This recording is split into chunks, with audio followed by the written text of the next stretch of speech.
નડિયાદમાં ધર્મ પરિવર્તનના મામલે આરોપી સ્ટીવન મેકવાનની સંસ્થા પર કોર્પોરેશન દ્વારા બુલડોઝર ફેરવવામાં આવ્યું છે।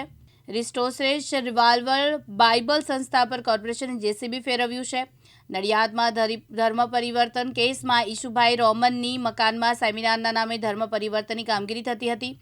अलग अलग राज्य અને જિલ્લામાંથી યુવક યુવતીને લાવી પ્રભુ ઈસુના ચમત્કાર વિશે માર્ગદર્શન આપવામાં આવતું હતું। લગભગ 7 બેચના યુવક યુવતીએ ધર્માંતરણ કરાયું છે। આ સંસ્થાની વધારાની જગ્યા કોર્પોરેશનના નકશા પ્રમાણે ગેરકાયદેસર હતી, જેમાં દિવાલ ભાગથી લઈને દાદરાની જગ્યાએ રૂમ તૈયાર કરાઈ હતી।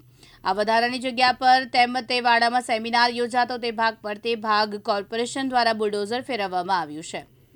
બુલડોઝર સ્ટીવન મેકવાન જે જગ્યા ધર્મ પરિવર્તન કરતો હતો એ આ જગ્યા છે જ્યાં વિદેશથી ફંડ લાવીને ઘોડા આદિવાસીઓને અહીંયા બોલાવીને આ જગ્યાએ એ કાંડ કરતો હતો ખોટા, એટલે એનું વધારાનું દબાણ છે, વધારાનું ગેરકાયદેસર દબાણ કાયદેસર નોટિસ આપીને એની ખરાઈ કરીને એને નગરપાલિકાએ તોડ્યું છે આજે। એટલે કોઈ પણ હવે જે પણ લોકો છે ખોટા કામ કરતા વિચારજો કે બાબા યોગીનું બુલડોઝર ગુજરાતમાં નડિયાદમાં આવી ગયું છે પ્રથમવાર।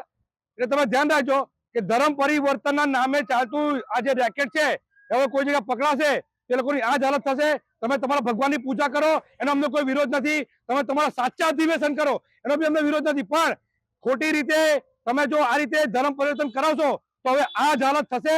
એટલે ધર્મ પરિવર્તન કરનારા લોકો ચેતી જજો અને અટકી જજો। તૃષાલ પંડ્યા, દિવ્યાંગ ન્યૂઝ, નડિયાદ।